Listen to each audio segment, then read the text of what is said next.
Class is now in session. I am Professor Hockey, and today we'll be discussing a very basic but very important question pertaining to the 21-22 San Jose Sharks, and that is whether or not the Sharks are a playoff team. A very simple question that has multiple different answers to it, and in this video I will be outlining three of them. And the first is likely the most obvious and most basic question, which is, are the Sharks literally a playoff team? And the answer to that one currently is no. They currently find themselves a few points out of a playoff spot. Now, the reason I say a few points and not a literal number of points is because it's kind of an odd situation based on which team that the Sharks are actually chasing. You see, you would think normally that a team outside the playoff picture would be gunning for a second wild card spot, and that is likely where the Sharks would end up if they were to make the playoffs. But currently, that's not necessarily the case, because in the second wild card spot is the Calgary Flames, who the Sharks trail by 4 points. However, the Flames actually have 4 games in hand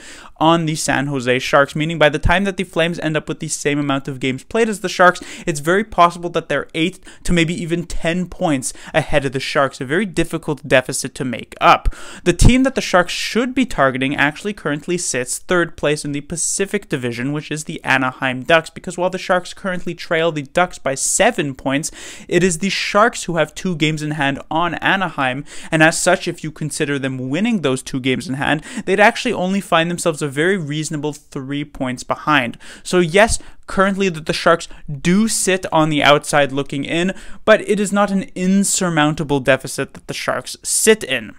The second question that we can ask of whether or not the San Jose Sharks are a playoff team is if they are one statistically. And this is where I have brought out a few stats, a couple of really hard, obvious stats, and a couple of more advanced stats. And we will start off with the offensive side of things, then there will be the defensive, and then of course the goaltending. And on the offensive side of things, the Sharks, in terms of goals for per game, obviously many people are not expecting the Sharks to be at the top of the league, and they certainly do not find themselves anywhere near there. They sit at 2.72 goals per game, which is good for 24th in the league, or maybe not so good for 24th in the league. And obviously the big thing that should be noted is that now with 32 teams in the league, with the Seattle Kraken coming in at the start of this season, it is exactly half of the league that makes it to the playoffs. The top 16 teams make it into the playoffs. Now, not necessarily the top 16 teams in terms of points, because the Western Conference and Eastern Conference each decide their 8 playoff teams independently from one another. So there are definitely times where the 16th the team with the 16th most points doesn't actually make the playoffs, because one conference is more competitive at the top than the other conference, and so the team with the 17th or maybe even 18th most points ends up making it in. That definitely happens rather frequently, but something that you should be gunning for when it comes to these stats is to be in the top 16. And for goals for per game, the Sharks are not particularly close to that. 24th in the league. It's no secret that the Sharks were struggling offensively, even though, surprisingly, there was a very interesting stat, which was that the Sharks were one of the first teams, if not the first team, to have 2 different 20-goal scorers. That was with Timo Meier and Tomas Hertl, which was achieved a couple of weeks ago. Once you look past those 2 players, it kind of falls off offensively with the rest of the team. I mean, the bottom 6 for the San Jose Sharks, the bottom 6 players, the bottom 6 forwards, are essentially non-existent when it comes to offensive contributions. Then there have been many injuries to the likes of Barabanov and in particular Balcers. Couture has been good, but not necessarily fantastic thus far this season. And so just generally, with Evander Kane also being out of the lineup just due to his situation, and now his contract has been terminated compared to last season, the Sharks have struggled offensively and are not necessarily a playoff team by that particular metric. However, if we were to actually take a look at a bit more of an advanced stat to see whether or not the Sharks are getting a bit unlucky when it comes to their offense, you could say that they are. If we take a look at their expected goals for per 60 minutes, they actually sit at 2.41, which is actually good for 18th in the league, very close to that 16th cutoff, but still slightly below where you would expect a playoff team to be. So it does show that the Sharks have been getting more chances than they've actually been able to convert convert on, but still, this is not necessarily very good news either. When it comes to the goals against, this is where some people might be slightly more surprised because, of course, the San Jose Sharks seem to pride themselves on their defensive game. We just witnessed a road trip that, besides the game against the Florida Panthers, I guess, though how much can you really do against such an offensive juggernaut who averages more than 4 goals per game?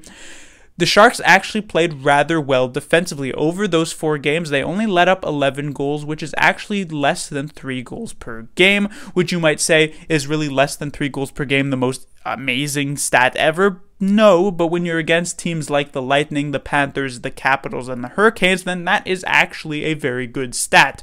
The problem with the Sharks is that they haven't really been particularly consistent. There have been one too many games this season where the Sharks defense has just taken pretty much the night off, and as such, the Sharks have just have gotten shelled. You take a look at their first matchup against the Penguins where they let in 8 goals, the first matchup against the Lightning where they let in 7 goals, their matchup against the Avalanche where they let in 6 goals. There have just been too many nights where the Sharks defense has not been there like they have been on most nights, and that begins to add up pretty handedly, and so the Sharks currently find themselves with a 3.07 goals against per game, which finds them 21st in the league, still once again below that 16-team cutoff. Now, when we actually take a look at the expected goals against per 60 minutes, you'll see that the Sharks are once again underperforming in that particular area. They actually have an expected goals against of 2.56, which finds them 17th in the league. This is their best stat on this board, and yet it's still, once again, sounding like a broken record here, finds themselves on the outside looking in of the top 16 teams. And finally, we'll take a look at the goaltending because, of course, goals against per game has, half of it, sort of a brief percentage there. Half of it is related to the defense, but the other half obviously has to relate towards the goaltending. And here for the advanced stat is goals saved above average. How many goals are you expecting to be giving up in these particular games? And then how many goals did you actually end up giving up? So how your goaltenders are doing in terms of making the saves that you need them to make. And the Sharks find themselves at a positive, which at the very least is a good thing, 3.5 goals saved above average. However, many teams in the league currently find themselves at a positive in this particular stat, and as such the Sharks are actually just 19th in the league, which is again outside the top 16. So you take a look at their actual offense, you take a look at their expected offense, you take a look at their actual goals against, you take a look at their expected goals against, how their goaltenders are working. All of these stats point to the fact that the Sharks are a borderline playoff team, but aren't necessarily good enough to be in that top 16 to actually make it into the second season, the important part of the NHL year. And so these two stats now that I've already answered, which is, of course, that the Sharks are literally not a playoff team and statistically do not look like a playoff team, kind of points to the fact that the Sharks might not make it in. However, it's very possible that they could sneak in, which brings us to our third and final question of the video, which is more of a subjective question. Should the San Jose Sharks be a playoff team? Should the Sharks really go all out? Obviously, they're not going to be buyers at the deadline, but should they retain all assets at the deadline and really push to try and make it into the playoffs? Well, let's assume the fact that the Sharks just barely, they have a great end to the season and they manage to squeak in. They come in the second wildcard spot or the first wildcard spot in the Western Conference. Well, it's very likely that the Sharks would end up having a first round matchup against either the Vegas Golden Knights or the Colorado Avalanche. And while the most recent playoff experience that the Sharks have had versus those two teams are actually positive, as the last time the Sharks were in the playoffs was 2019 and they beat both the Golden Knights and the Avalanche before losing to the St. Louis Blues in the third round of that year, their most recent regular season performances against these two powerhouses have not looked particularly positive. And so it is very, very likely that, while you never know this for sure, that if the Sharks were to make it into the playoffs and face off against one of these behemoths of a team, they'd probably end up losing it within about 5 games. And while I do absolutely love playoff hockey, I love watching playoff hockey, I do love watching competitive playoff hockey where you're not entirely sure what's going to happen and which team will actually have the advantage. And the problem is that I feel as though the Avalanche or the Golden Knights would have way too big of an advantage against the Sharks, and I'd be mostly hoping for that unexpected upset, which is not necessarily something that you want. And the one thing that the Sharks do not want to fall trap into is they do not want to end up in sort of NHL purgatory, which is basically being a team that is not good enough to actually get the high overall draft picks to help you get out of this purgatory, but not being good enough to actually be a competitive team. A team that obviously is a big example of that was the Minnesota Wild. Throughout the entirety of the 2010s, the Minnesota Wild were a team that was never, bottom 5 in the league, but they never were a top 4 team in the league either. They'd either find themselves just barely on the outside looking in and get like a 14th overall pick, or they'd be able to make the playoffs, but they wouldn't be nearly good enough to actually compete and would end up losing in the first or maybe the second round, losing out to a real contender.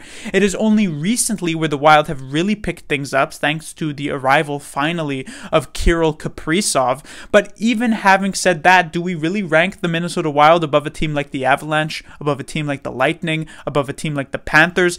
The Wild certainly are a dark horse contender at this point, but still not a real contender, I would say, for a potential Stanley Cup. And so it is very possible that those years of mediocrity will continue for Minnesota. Now, when it comes to the San Jose Sharks, during the 2010s, the Sharks were very frequently competitors. They were very frequently a team that was, top 4, could contend for a Stanley Cup. And while they never actually managed to cross that final hurdle to get to the Stanley Cup, get and actually win it, they were, frequently in the Western Conference Finals. They managed to make it to the Stanley Cup Finals once, and that is something that the Sharks are going to strive to get back to. But if the Sharks are to really try and make the playoffs this season and either just barely miss, it could very well end up being the first of many seasons where the Sharks do exactly that. And I just don't think that's really recommended. The Sharks want to get back to where they were early on and even later on in the 2010s. They want to get back to being that contending team, and that would have to start with getting some high overall picks, or I guess some high draft picks in the upcoming drafts. It started nicely with the 7th overall pick last year with William Eklund, but unfortunately 2 years ago when the Sharks had the 3rd overall pick, it ended up going to the Ottawa Senators because of the Erik Karlsson trade. So there's still a prospect pool that needs to be built up for the San Jose Sharks. So there was a video I made back at the beginning of this season, which was whether or not the Sharks should trade Tomas Hertl. And in it, I outlined if the Sharks were securely in a playoff space, a playoff spot, they could retain Hertl, they could extend him. But if the Sharks were on the outside looking in or just barely hanging on, that they likely should end up trading Tomas Hertl. And currently, as we are at the beginning of February, about a month and a half away from the trade deadline, the Sharks are indeed on the outside looking in and likely should be moving on from a player like Tomas Hertl so that their offense falls even further behind than where they currently are and start to drop a few spots. They're not going to find themselves in the basement of the league. They're not as bad as teams like the Arizona Coyotes or the Montreal Canadiens,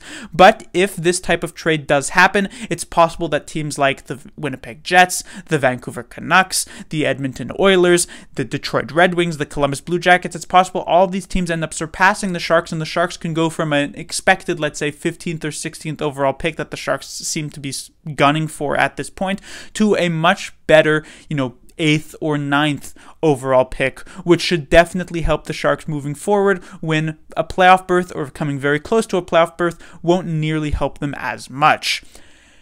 Class dismissed.